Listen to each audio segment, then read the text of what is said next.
কোরআনে কারিমে জানাইয়া দিলেন, ইয়া আইয়ুহাল্লাযীনা আমানু লা তাত্তাখিযু আদুওয়ি বা'দুকুম আউলিয়াউ বা'দ। অন্য জায়গায় আল্লাহ পাক বলেন, লা তাত্তাখিযুল ইয়াহুদা ওয়ান নাসারা বা'দুহুম আউলিয়াউ বা'দ। আল্লাহ পাক সূরা মায়েদার ভিতরে জানাইয়া দেন, ও ঈমানদারগণ, তোমরা ইহুদি নাসারা যত রকমের বেঈমান দেখো না কেন, কাউকে তোমরা বন্ধু বানাইও না। আদেশটা কে করেছেন? ইমাম সাহেব। কে? আল্লাহ পাক বলেন, ইহুদি নাসারা যত রকমের অমুসলিম আছে কাউকে বন্ধু বানাইও না। কেন কেন? আল্লাহ পাক জানাইয়া দিলেন, বা'দুহুম আউলিয়াউ বা'দ, কারণ তারা পরস্পর তারা বন্ধু, পরস্পরে বন্ধু। আজকে দেখবা তুমি লাগবা মুসলমান একজন ইহুদির সঙ্গে যুদ্ধ লাগবে, মুসলমানদের বিরুদ্ধে শুধু ইহুদি না, বরং ইহুদির সাথে খ্রিস্টান যোগ হবে, খ্রিস্টানের সাথে বৌদ্ধ যোগ হবে, বৌদ্ধদের সাথে হিন্দু যোগ হয়ে সমস্ত বাতিল ফেরকাগুলো তারা এক হয়ে মুসলমানদের বিরুদ্ধে তারা ঝাঁপিয়ে পড়ে, ঠিক কিনা? এই যে কিছুদিন আগে দেখলেন, সম্প্রতি 16 সালে না 15 সালে সম্ভবত, এই যে আমাদের পার্শ্ববর্তী দেশ মায়ানমারের ভিতরে অং সান সূ চি এই স্বৈরাচারের নেতৃত্বে হাজার হাজার বৌদ্ধগুলো আমার আপনার মুসলমান ভাই বোনদেরকে এমন পরিমাণ পাশবিক নির্যাতন করেছিল, ইতিহাসে এইরকম নির্যাতন কখনো হয় নাই। করেছিল কিনা? বিশ্ব মানচিত্রে এটার জন্য অভিযোগ করা হয়েছিল জাতিসংঘের কাছে। জাতিসংঘগুলো মুসলমানদের পক্ষে কোনো রায় দেয় নাই, কারণ জাতিসংঘ দেখেছে এই বৌদ্ধরা মুসলমানদেরকে শাসন করতেছে, মুসলমানদেরকে অত্যাচার করতেছে, এইখানে আমাদের নাক গলানো ঠিক হবে না। জাতিসংঘ তখন চুপ ছিল, কারণ দেখছে বৌদ্ধরা এখন মুসলমানদেরকে শোষণ করতেছে, মুসলমানদেরকে গায়েল করতেছে, মুসলমানদেরকে ধ্বংস করার জন্য চেষ্টা করতেছে। এখন আমি খ্রিস্টান আছি ঠিক আছে, কিন্তু বৌদ্ধরা আমার ভাই ভাই। এই যে সম্প্রতি রিসেন্টলি কিছুদিন আগে 2 বছর যাবত ফিলিস্তিন এবং ইসরায়েল যুদ্ধ হচ্ছে, ইসরায়েল আর হচ্ছে ইহুদি, ফিলিস্তিনরা হচ্ছে মুসলিম, অথচ কথা তো হলো এটা যে মুসলমান এবং ইহুদি 2 দল যুদ্ধ করবে, ঠিক কিনা ভাই? ইহুদি এবং মুসলমান তারা নিজেরা নিজেদেরকে বুঝবে, অন্য যে দলগুলো আছে তোমরা যদি পারো সমঝোতা করে দাও, সমাধান দাও, সলিউশন বের করে দাও, যদি না পারো তাহলে চুপ থাকবে, নিরপেক্ষ ভূমিকা পালন করবে, এটাই তো কথা ছিল, কি বলেন? কিন্তু দেখেন আপনি, ইহুদিরা মুসলমানদের সঙ্গে লাগছে, শুধু ইহুদিরা বসে রয় নাই, ইহুদিদের সঙ্গে খ্রিস্টানরা যোগ হয়েছে, বৌদ্ধরা, চীনের বৌদ্ধরা, জাপানের বৌদ্ধরা পর্যন্ত তাদের সাথে সহমত জানিয়েছে, আমেরিকার খ্রিস্টানরা তাদের অস্ত্র দিয়ে সহায়তা করেছে, ইংল্যান্ডের খ্রিস্টানরা তাদেরকে সহযোগিতা করেছে, স্পেনের নাস্তিকরা তাদের সাথে সহযোগিতা করেছে। একদিকে শুধু মুসলমান আর বিপক্ষে সমস্ত বেঈমানগুলো এক। আল্লাহ বলেন, বা'দুহুম আউলিয়াউ বা'দ। ও মুসলমান বোকা তোমরা, আজকে তোমরা যে তোমাদেরকে একটু তরকারি দেয়, চাউল দেয়, ডাউল দেয়, এদেরকে তুমি বন্ধু বানায় নাও। আল্লাহ বলেন, এরা কিন্তু তোমার বন্ধু না, কারণ এদের স্বার্থের উপর যখন আঘাত হানবে তখন তারা তোমাদের উপর চক্ষু উল্টাইতে দেরি করবে না, চক্ষু উল্টাইতে দেরি করবে না। এরা এমন এক প্রতিবেশী আমরা পাইছি যে এই প্রতিবেশী খালি নিতেই চাই, দেয় না কিছু। যখন পানি লাগবে তখন পানি দেয় না, যখন পানি লাগবে না তখন পানি দিয়ে একেবারে ফারাক্কা বাদ ছেড়ে দেশ বন্যায় ভাসাইয়া দেয়। এটা কিন্তু কোনো প্রতিবেশীর হক না, প্রতিবেশীর ব্যবহার এটা হওয়া উচিত না। মুসলমান, আল্লাহ বলেছেন বেঈমানগুলো একটাও তোমার বন্ধু না, যদি এদেরকে তুমি বন্ধু বানাও তাহলে নিজের পায়ে নিজে কুড়াল মারলা, নিজের পায়ে নিজে কুড়াল মারলা। তুমি ইতিহাস দেখো, কোনোদিন কোন মুসলমানের সাথে যেই দলের যুদ্ধ হয়েছে না কেন, ওই দল কিন্তু একা না, সমস্ত দলগুলো মুসলমানদের বিরুদ্ধে চলে আসে, সব দল। শুধুমাত্র মুসলমান আমরা এক হতে পারলাম না।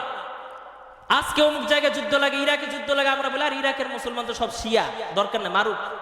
ফিলিস্তিনের মুসলমান তো সব শিয়া, মারুক। এক উপরে গিয়ে এমনি হাত তুলছে, ঠিক আছে মারুক। আরে মুসলমান হয়ে মুসলমানরে মারে তোমার অন্তরে ব্যথা লাগে না? তুমি ইসরায়েলের পক্ষ নিয়ে তুমি কথা বলো, তাহলে বোঝা গেল তোমার ভিতরে এখনো মুসলমানিত্ব চলে আসে নাই। কারণ একজন প্রকৃত ইমানদার তো সেই রাসূল বলেছেন যে প্রত্যেকটা মুসলমান একটা অঙ্গের মতো, অঙ্গের মাথার ভিতরে ব্যথা লাগলে যেমন সারা শরীর ব্যথা হয়ে যায়, ঠিক একইভাবে মুসলমান যেই প্রান্তেই থাকুক না কেন, কোনো প্রান্তে যদি মুসলমান অত্যাচারিত হয়, কোনো প্রান্তে যদি মুসলমান যদি নির্যাতিত হয়, আমি আজকে স্বাধীন দেশে থেকে আমার অন্তরে যদি ব্যথা না লাগে তাহলে আমি প্রকৃত ইমানদার হতে পারলাম না। আল্লাহ রাব্বুল আলামিন আমাদেরকে স্বাধীন দেশ দিয়েছেন, ৫৬,০০০ বর্গ মাইলের এই ছোট্ট সোনার বাংলাদেশ আমরা পেয়েছি। বিশ্বের মানচিত্রের বুকে বাংলাদেশ নামক ছোট্ট একটা জায়গা মানচিত্রের ভিতরে আমরা স্থান পেয়েছি। এটা আমাদের জন্য অনেক বড় একটা সৌভাগ্য। তাদের প্রতি আমরা কৃতজ্ঞতা প্রকাশ করি যেই সমস্ত বাংলার বীর সন্তানেরা, বাংলার দামাল সন্তানেরা যারা মা বাবার বুক খালি করে দেশ এবং দেশের সার্বভৌমত্ব রক্ষা করার জন্য যারা জীবন দিয়ে শহীদ হয়ে গিয়েছিলেন, লক্ষ লক্ষ সেই শহীদদের, তাদের প্রতি আমরা বিনম্র শ্রদ্ধা আদায় করি, ঠিক কিনা? তাদের জন্য আমরা অন্তর থেকে তাদের জন্য দোয়া করি। বাংলার ইতিহাসে যতদিন বাংলাদেশ নামক এই মানচিত্র যতদিন এটা টিকে থাকবে, পৃথিবীর বুকে বাংলাদেশ নামক এই দেশটা যতদিন এর স্থায়িত্ব থাকবে, ততদিন পর্যন্ত মানুষ এই বাংলা স্বাধীন করতে গিয়ে যেই সমস্ত মায়ের সন্তানগুলো নিজেদের মা বাবাকে সন্তান হারা করেছে, নিজেদের বিবাহিত স্ত্রীগুলোকে স্বামী হারা করেছে, সন্তানদেরকে যারা পিতৃ হারা করেছে, এই সমস্ত বীর শহীদদের প্রতি আমাদের শ্রদ্ধা ভালোবাসা আছে না নাই? থাকবে, আজীবন এটা থাকবে। তাদের জন্য আমাদের অন্তর থেকে দোয়া আসে। এই যে আজকে আমরা নিরাপদে আমরা যে নামাজ পড়তেছি, এটার পিছনে কিন্তু ওই শহীদদেরও অবদান আছে, আছে কিনা ভাই? কারণ এই দেশ তারা স্বাধীন যদি করে না যেতেন, 47-এ যদি তারা রক্ত না দিতেন, 52-তে ভাষা আন্দোলনে যদি তারা রক্ত না দিতেন, সর্বশেষ 71-এ যদি তারা আন্দোলন করে রক্ত, তাজা রক্ত রাজপথে ঢেলে লাল যদি তারা না করতেন, আজকে 2024-এ এসে স্বাধীন দেশে স্বাধীনভাবে মন খুলে নিশ্চিন্তে নির্বিঘ্নে আমরা জুমার নামাজ আদায় করতে পারতাম না। পারতাম ভাই? আপনি আজকে দেখেন ফিলিস্তিনের দিকে তাকিয়ে, আপনি ইরাকের জমিনে তাকিয়ে দেখেন, আফগান কাশ্মীরের দিকে তাকিয়ে দেখেন, মায়ানমারের দিকে তাকিয়ে দেখেন, এই মানুষগুলো তাদের ধর্মীয় রীতিনীতি উৎসবগুলো তারা নিশ্চিন্তে তারা পালন করতে পারছে না। বাইতুল মুকাদ্দাসের ভিতরে মানুষগুলো জুমার নামাজ আদায় করার জন্য মসজিদ ফিলাপ হয়ে বারান্দায় বাহিরে মানুষগুলো জামাতে শরীক ছিল। হঠাৎ করে উপর থেকে হেলিকপ্টার দিয়ে এসে উপর থেকে তাদের উপরে গোলা বারুদ এমনভাবে নিক্ষেপ করেছে, মানুষগুলো জুমার সালাতের ভিতরে শরীক থাকা অবস্থায় হাজার হাজার মুসলমান রক্ত দিয়ে তারা শহীদ হয়ে গিয়েছে। জুমার নামাজ পড়তেও তাদের নিরাপত্তা নেই। আসছে বাড়ি থেকে জুমার নামাজ আদায় করার জন্য, বাড়িতে যেতে পারে নাই, কাফের আক্রমণ করে এদেরকে শহীদ করে দিয়েছে। কাশ্মীরের মুসলমান, সেদিন পত্রিকায় দেখলাম কাশ্মীরে গ্রাম অঞ্চলে প্রত্যন্ত অঞ্চলে একজন কৃষক এবং তার স্ত্রী এবং 2জন সন্তান নিয়ে, কন্যা সন্তান 2জন ছোট ছোট বাচ্চা, 6 বছর এবং 9 বছর, 2টা বাচ্চা নিয়ে এই কৃষক সারা দিন রোজা রেখে মাগরিবের পূর্ব মুহূর্তে ইফতার করবে, ইফতারগুলো সামনে নিয়ে বসেছিল আজানের অপেক্ষায়। আজান হবে আর ইফতার করবে। হঠাৎ করে এমত অবস্থায় তাদের উপরে এমন করে ফায়ার করে এই মুসলমানগুলোকে ইফতার করতে দেয় নাই, ইফতারের আগেই তাদেরকে দুনিয়া থেকে বিদায় করে দিয়েছে। কতটা তারা হয়রানির ভিতরে, দুশ্চিন্তার ভিতরে তারা থাকে। আর সেই যুগে একই সময়ে আল্লাহ রাব্বুল আলামিন এই সোনার বাংলার মাটিতে আল্লাহ পাক আমাদেরকে এত স্বাধীনতা দিলেন, এত নিরাপত্তা দিলেন। এটা আল্লাহ রাব্বুল আলামিনের পক্ষ থেকে খাস রহমত ছাড়া আর কিছুই হতে পারে না। এখন আপনি আমি বুঝবো না যে স্বাধীনতা আবার কি, এটা আমি আপনি বুঝবো না, কারণ জন্ম থেকেই তো আমরা স্বাধীনতা ভোগ করে আসছি। এ কারণে আমার আপনার ভিতরে সেই অনুভূতিটা জাগবে না। এইখানে যারা ফ্রিডম ফাইটার, যারা মুক্তিযোদ্ধা যারা আছে এখানে, আলহামদুলিল্লাহ আমাদের এইখানে 4-5 জন আছে, ঠিক কিনা ভাই? এরা বুঝবে স্বাধীনতার দাম কত। লক্ষ মায়ের ইজ্জতের বিনিময়ে, লক্ষ শহীদের রক্তের উপরে ভেসে ভেসে এই দেশ স্বাধীন হয়েছে। কোন নাস্তিক বেঈমান হিন্দুত্বের এই দেশ পরিচালনা করানোর জন্য নয়। হিন্দুদের হাতে দেশ দিয়ে দিবে এই কারণে বাংলার মায়ের সন্তানেরা তারা বুকের তাজা রক্ত জমিনে দেয় নাই, তারা শরীরের তাজা রক্ত বিলিয়ে দিয়েছিল। এই দেশে সূর্য উঠবে আল্লাহু আকবারের ধ্বনিতে, এই দেশের সূর্য ডুববেও আল্লাহু আকবারের ধ্বনিতে। কথা বলেন ঠিক কিনা? এই দেশে কোনো রাম বামদের কোনো ঠাঁই নেই, বেঈমান ইহুদি নাস্তিকদের কোনো এই দেশের ঠাঁই নেই। কারণ একজন মুসলমান মায়ের সন্তান সে বুঝে তার পরিচয় হলো সবার আগে, তার পরিচয় সে একজন মুসলিম, আনা মুসলিম, এটাই হচ্ছে তার সবচেয়ে বড় পরিচয়। মুসলমান সব ছাড় দিতে জানে, মুসলমানের সম্পদ লুণ্ঠন করে নিয়ে যাবে, মুসলমান কিচ্ছু বলবে না। মুসলমানের শরীরে তুমি আঘাত করবা, মুসলমান সহ্য করবে, কিচ্ছু বলবে না। কিন্তু যখনই তুমি মুসলমানদের ঈমানের ভিতরে তুমি আঘাত করবা, মুসলমান সন্তান সেটা সহ্য করতে জানে না, ঠিক কি না? মুসলমান সেটা সহ্য করতে জানে না। তো বলতেছিলাম স্বাধীনতার দাম আমাদের কাছে কম, কারণ হলো আমরা পরাধীনতার জীবন আমরা পাইনি। আমরা এমন যুগ দেখিনি যে আমাদের চোখের সামনে স্বামীকে হাত পা বেঁধে স্বামীর সামনে তার আপন স্ত্রীকে হানাদার বাহিনীরা তাদের ইজ্জত লুণ্ঠন করেছে, এরকম ভয়ঙ্কর দৃশ্য আমরা দেখিনি। দেখছেন আপনারা? যারা মুক্তিযুদ্ধ আছে তারা তো অবশ্যই দেখছেন কিনা ভাই? হয়েছেন এরকম?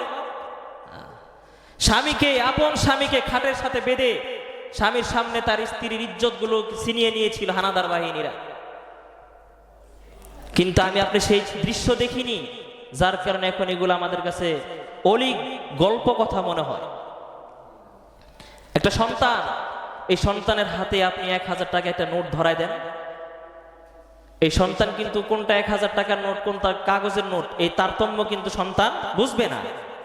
সে দেখা গেছে যে অন্য একটা কাগজ যেভাবে সে খেলাধুলা করে এক পর্যায়ে ছিঁড়ে ফেলে, একটা সময় দেখবেন তার হাতে থাকা 1000 টাকার নোটটাও সে কি করবে? ছিঁড়ে ফেলবে। কারণ সে এটার পরিচয় জানে না, এটার মূল্য, এটার কদর সে জানে না। কিন্তু যে পিতা তার হাতে 1000 টাকার নোটটা দিয়েছে, এই পিতা জানে 1000 টাকার মূল্য কত। 1000 টাকা উপার্জন করতে যে কি পরিমাণ শরীরের ঘাম বের হয়, এটা একজন পিতা ভালো করেই জানে। একইভাবে এই দেশ স্বাধীন করার পিছনে যাদের অবদান ছিল, যারা নিজেদের জীবনের মায়া ত্যাগ করে শত্রুর মোকাবেলায় যারা ঝাঁপিয়ে নিজেদের বুকের তাজা রক্ত যারা বিলিয়ে দিয়েছিল, তারা বুঝে স্বাধীনতার কি মর্ম, তারা বুঝে। আজকে সেই দেশ স্বাধীন হওয়ার পরে 53 বছর হয়ে যায় দেশ স্বাধীনের, এখন এসে কোন প্রতিবেশী দেশ, কোন বিধর্মী দেশ এই দেশের উপরে ষড়যন্ত্র কুচক্র তারা পাকাবে, এই দেশকে তারা হাত করার জন্য হীন পায়তারা যারা চালাবে, এটা লক্ষ কোটি তৌহিদি জনতা সেটা মেনে নিতে পারে না, ঠিক কি না? এটা মুসলমান দিবে না। কারণ এই দেশ প্রেম, এই দেশের মহব্বত, এটা রসুলের সুন্নত। রসুলের কি সুন্নত? রসুল বলেছেন হুব্বুল ওয়াতনি মিনাল ঈমান, যে দেশের প্রতি মহব্বত থাকা, ভালোবাসা, এটা আমি রসুলের সুন্নত। শুধু সুন্নত নয়, বরং এটা ঈমানের একটা অংশ। সুবহানাল্লাহ। আপনার ঈমানের অংশ। আপনি দেশে নাগরিক, দেশে বাস করছেন, কিন্তু দেশের ক্ষতি হয়ে যাচ্ছে, দেশের উপরে শকুনের কুনজর পড়েছে, দেশকে হাতিয়ে নিয়ে যাচ্ছে, আর আপনার বিন্দু পরিমাণ আপনার অন্তরে ধাক্কা লাগে না, আপনার বিবেক জেগে ওঠে না, তাহলে বোঝা গেল আপনার ঈমান এখনো পরিপূর্ণ হয় না, ঠিক কিনা মুসলমান? ঈমান পরিপূর্ণ হয় নাই। রহমতুল্লিল আলামিন নবীজি বলেন হুব্বুল ওয়াতনি মিনাল ঈমান, দেশপ্রেম এটা ঈমানের অংশ। এটা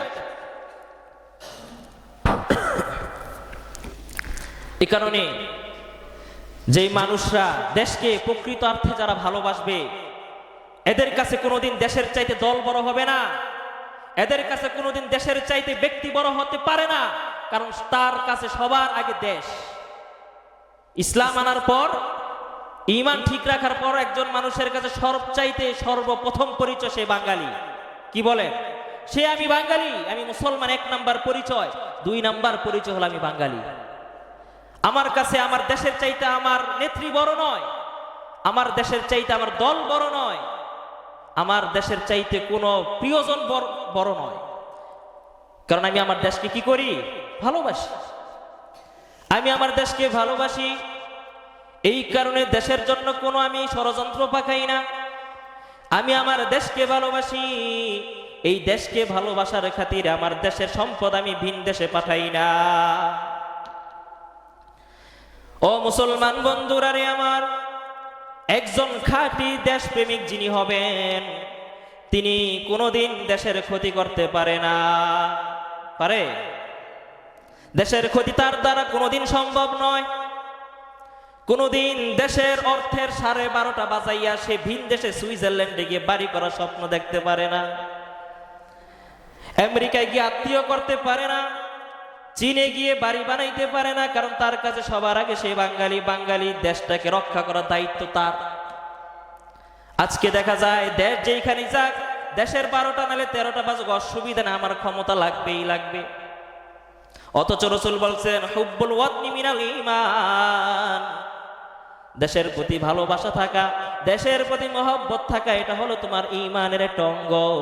আর যদি তোমার ভিতরে আসল সত্যিকারের দেশের প্রেম যদি তোমার ভিতরে না থাকে মুসলমান, তাহলে তুমি এখনো সত্যিকারের ঈমানদার না, সত্যিকারের ঈমানদার না। আল্লাহ, একটা স্লোগান শুনতাম আগে, যে ব্যক্তির চাইতে দল বড়, দলের চাইতে দেশ বড়, এরকম একটা স্লোগান আগে শুনেছিলাম।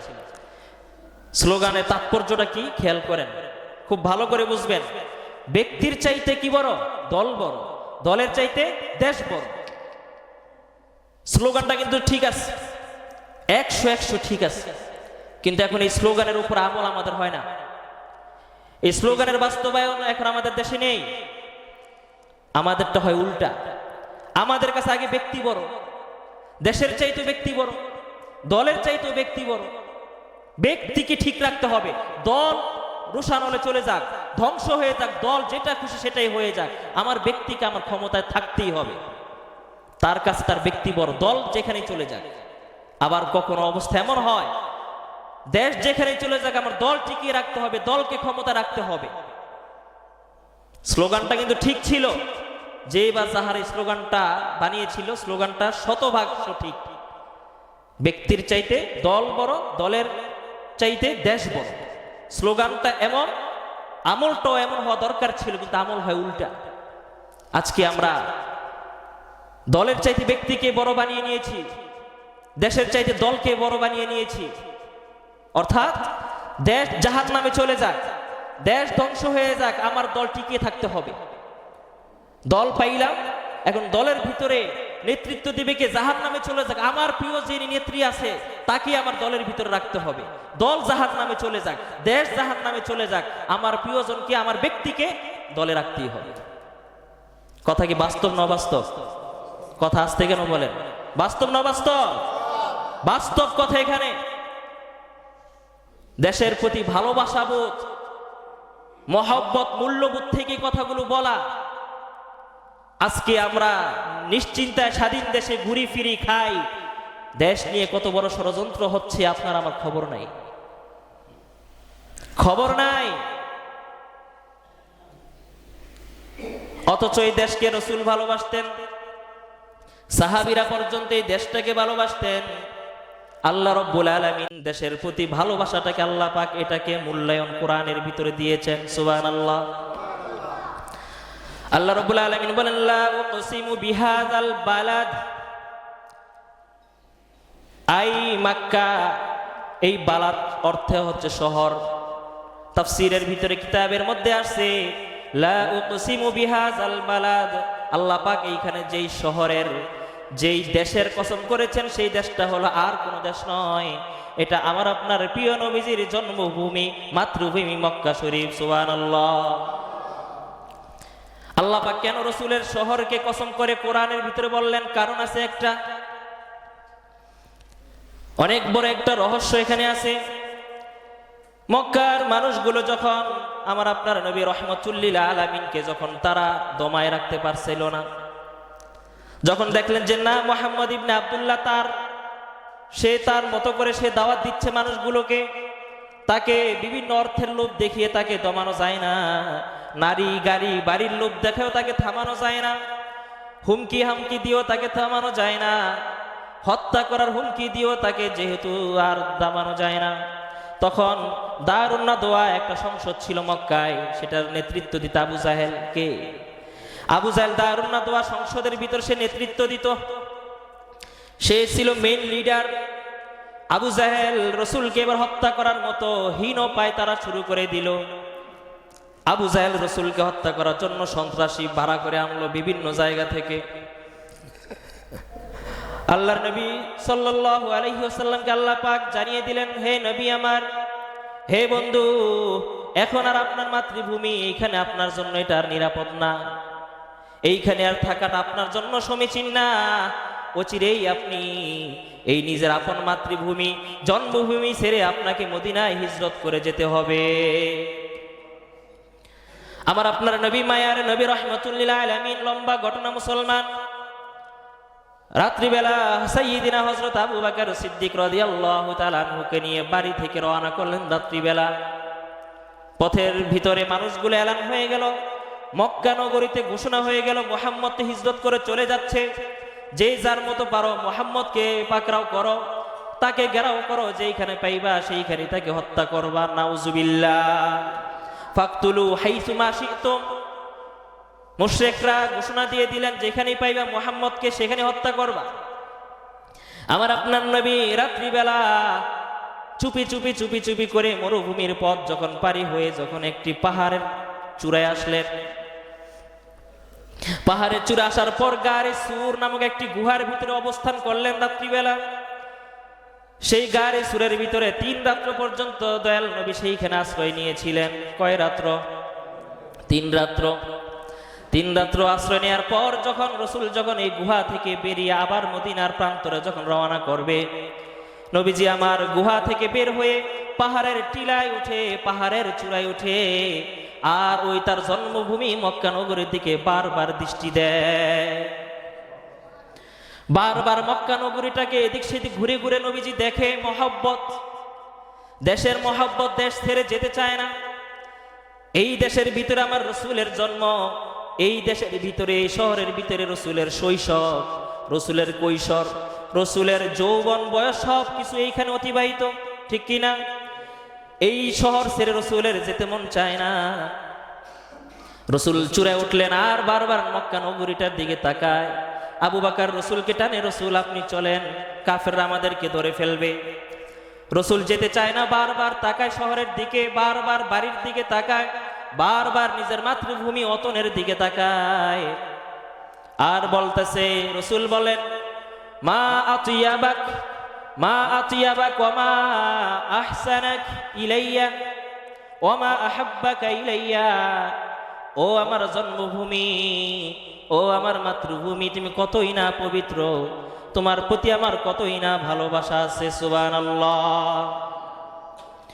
লাউলা আন্না উম্মতি আখরাজুনি মিনকা মা সাকানতুম গায়রাক। নবীজি বলেন আমার কওমের লোকেরা, আমার জন্মভূমির লোকেরা যদি আমাকে বাইর করার জন্য তারা আমাকে বের হয়ে যাওয়াইতে আমাকে বাধ্য যদি না করত, আমাকে এখান থেকে চলে যাওয়ার মতো বাধ্য যদি আমাকে না করত, আল্লাহর কসম কোনোদিন মক্কারে, এই মক্কা ভূমি ছেড়ে আমি অন্যত্র কোথাও যেতাম না। আর আসতে বলেন সুবহানাল্লাহ। নবীজি বলেন যদি আমার কওমের লোকেরা, আমার এলাকার লোকেরা যদি আমাকে যেতে বাধ্য না করত, আল্লাহর কসম, হে মক্কা, হে কাবা, হে আমার জন্মভূমি, হে আমার অতন, আমি তোমাকে ছেড়ে কশ্চিন কালেও আমি কোথাও যেতাম না। হোক সেটা যত বড় দামি, হোক সেটা আমেরিকা, ওয়াশিংটন, হোয়াইট হাউস হোক না কেন, চীন, জাপান, জার্মান, যেখানে হোক না কেন, আমার জন্মভূমি সবার আগে। কথা বলেন ঠিক কিনা? এটা কোনো মানুষ দেশপ্রেমিকের আচরণ এটা নয়। কারণ দেশপ্রেমিক যেইখানে জন্ম লাভ করবে তার ভিতরে দেশের মায়া, দেশের মহব্বত, ভালোবাসা যদি থাকে, তাকে যদি আমেরিকার প্রেসিডেন্টও যদি তাকে অফার করে, সে কোনোদিন নিজের দেশ ছেড়ে সে যাবে না। দুই একজন ঠিক করলে বলি সে যাবে না, কারণ তার সাথে, তার রক্তর সাথে তার দেশ মিশে আছে, কারণ তার ইমানদার সে, এই দেশ প্রেম তার ইমানের অংশ। সে দেশ ছেড়ে কোনোদিন যেতে পারে না, দেশকে সে ভালোবাসে। শুধু তাই নয় মুসলমান, বলতেছিলাম আমার আপনার নবী বিশ্ব নবী রহমতুল্লিল আলামিন হিজরত করে মদিনায় চলে গেলেন। সেইখানে যাওয়ার পর প্রায় 16টা মাস নবীজি নামাজ পড়েন ফিলিস্তিনের দিকে মুখ ফিরাইয়া, বাইতুল মুকাদ্দাসের দিকে। এটা কিন্তু আমাদের কিন্তু পূর্বের কাবা ছিল। ফিলিস্তিন যে বাইতুল মাকদিস যে মসজিদটা, এটা কিন্তু আগে আমাদের কাবা ছিল। এখন আমরা মক্কার দিকে ফিরে নামাজ পড়ি, আগে কিন্তু আমরা বাইতুল মুকাদ্দাসের দিকে ফিরে নামাজ পড়তাম। জানেন আপনারা? এই কারণে মুসলমানদের ওটার প্রতি এত আকর্ষণ। মুসলমান তাদের ভূমি সব দিয়ে দিবে, ফিলিস্তিনের ভূমি সব দিয়ে দিবে, কিন্তু মুসলমান বাইতুল মুকাদ্দাস দিতে পারে না, ঠিক কিনা? কারণ এটার ভিতরে, এটার সাথে মুসলমানদের যুগ যুগ ধরে চলে আসা হাজার হাজার ইতিহাস, হাজার হাজার নবী রাসূলের আগমন, হাজার হাজার আম্বিয়া আলাইহিস সালামের আগমন এই বাইতুল মুকাদ্দাসের ভিতর হয়েছে। এই বাইতুল মুকাদ্দাসটা তৈরি যিনি করেছেন তিনি একজন নবী ছিলেন, পয়গম্বর ছিলেন। হযরত সুলাইমান আলাইহিস সালাতু ওয়াস সালাম জিন্নাতদের মাধ্যমে এই বাইতুল মুকাদ্দাস তৈরি করেছিলেন। মিরাজের রাত্রিবেলা রাসূল যখন জমজম কূপ থেকে, হারাম শরীফ থেকে রাসূলকে বুরাক নামক বাহন দিয়ে এই বাইতুল মাকদিসে নিয়ে আসা হয়েছে। নবীজি এসে দেখেন ফজরের আগে 2 রাকাত সুন্নত পড়ে বাইতুল মুকাদ্দাসে মসজিদের প্রত্যেকটা কাতারে সমস্ত নবী রাসূলরা বসে বসে অপেক্ষা করতেছে। সুন্নত পড়ে ফরজের জন্য অপেক্ষা করতেছে, পুরো মসজিদ ফিলা।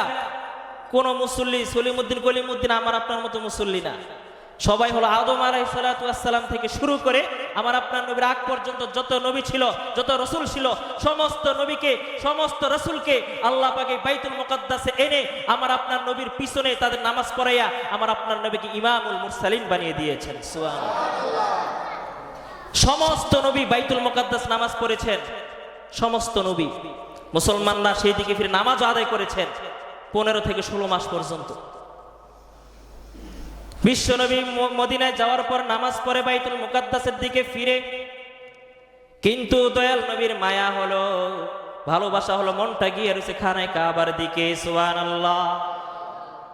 দয়াল নবী নামাজ পড়ে আর বারবার আসমানের দিকে তাকায়। কদ নারা তাকাল্লুবা ওয়াজহিকা ফিস সামা আই ইলাস সামা। নবীজি নামাজ পড়ে বাইতুল মুকাদ্দাসের দিকে মুখ করে, কিন্তু চেহারাটা বারবার আসমানের দিকে তাকায়।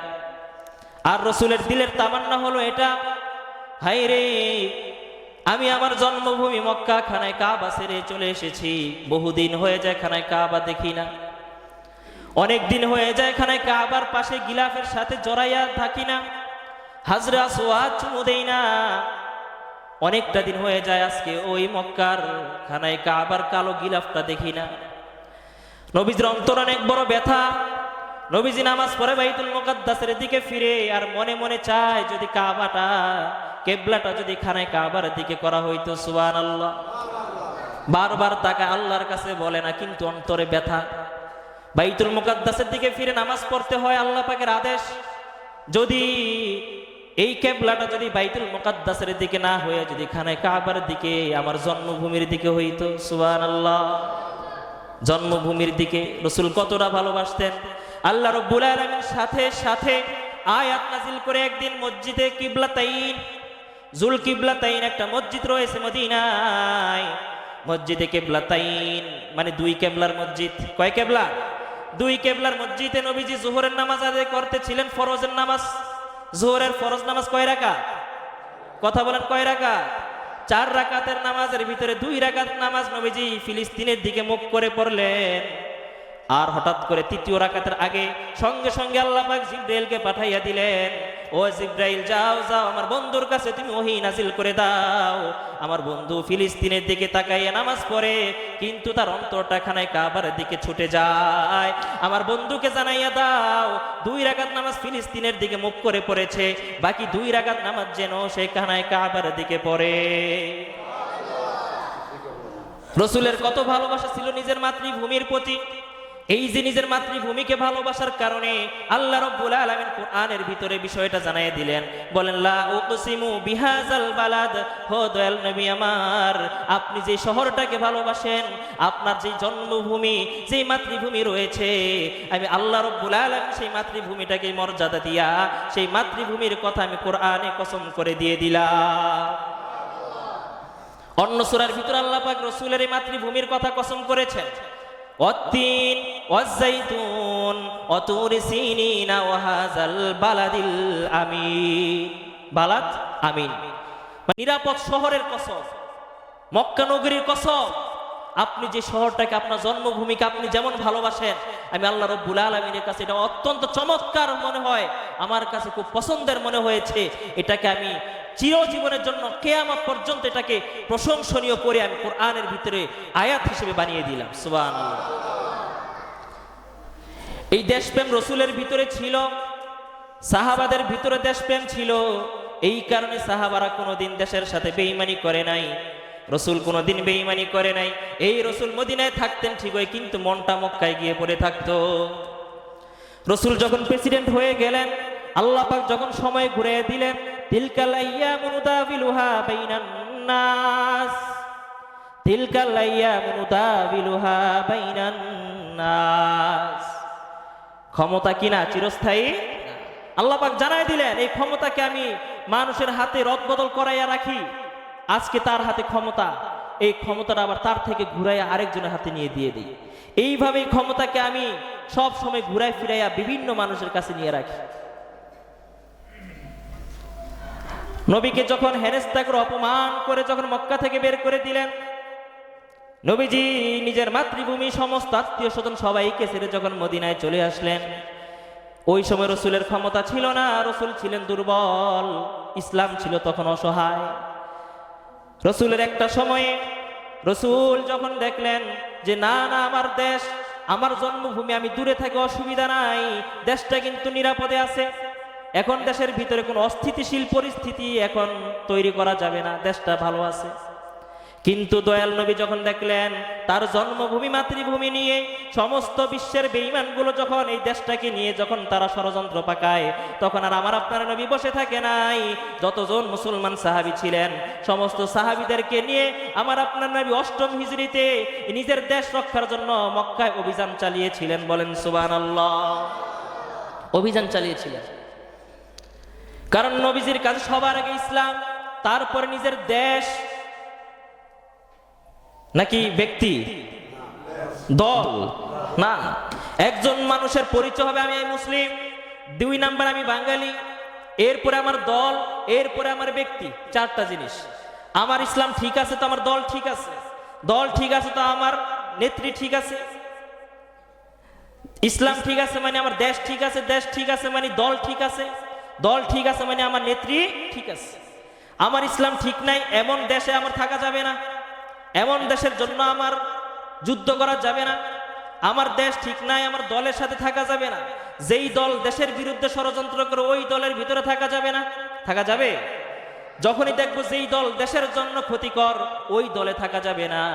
আবার যখন দেখা যাবে আমার এই ব্যক্তি, আমার পছন্দের নেতা এই দলের জন্য ক্ষতিকর, তখন ওই ব্যক্তিকেও কিন্তু পূজা করা যাবে না। আজকে দেখা যায় আমার ব্যক্তিকে ঠিক রাখতে গিয়ে আমার দল রোশান হলে চলে যায়, দলকে ঠিক রাখতে গিয়ে আমার দেশ রোশান হলে চলে যায়, দেশকে ঠিক রাখতে গিয়ে আমার ইসলাম ধ্বংস হয়ে যায়। কিন্তু মুসলমান সিরিয়াল ঠিক রাখতে হবে। আগে হবে ইসলাম, তারপরে হবে দেশ, তারপর হবে দল, তারপর হবে ব্যক্তি। মনে থাকবে তো ইনশাআল্লাহ?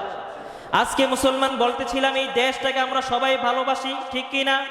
এই দেশের সাথে আজকে যত রকমের মানুষগুলো, বিশ্বের ক্ষমতাধর মানুষগুলো যারা এই দেশের দিকে রক্তচক্ষু করে তাকাবে, মুসলমান এই বাঙালি জাতি একবার নয় বহুবার তারা রক্ত দিয়েছে। 47-এ তারা রক্ত দিয়েছিল, 52 ভাষা আন্দোলনে তারা রক্ত দিয়েছিল, সর্বশেষ 71-এ তারা রক্ত দিয়েছিল।